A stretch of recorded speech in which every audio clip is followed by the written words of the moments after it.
This is Theewaterskloof Dam. This narrow body of water is situated near Viljoenstort, approximately 108 kilometers from Cape Town. It's also one of the largest reservoirs for drinking water in the city, and it's only 13.4% full. I'm standing in the middle of Theewaterskloof Dam. What we see here today is in stark contrast to what was here a few years ago, when the dam was nearly at its full capacity.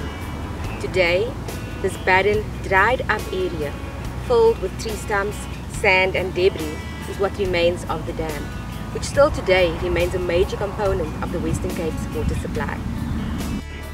While the dam still has some water, it's not enough to sustain or repair the water crisis in the drought-stricken Western Cape.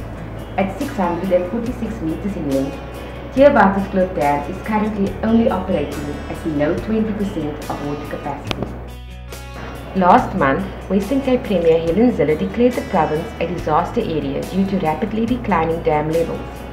Cape Town's average dam levels currently stand at 19%, and the city has, as of June 1st, implemented level 4 water restrictions.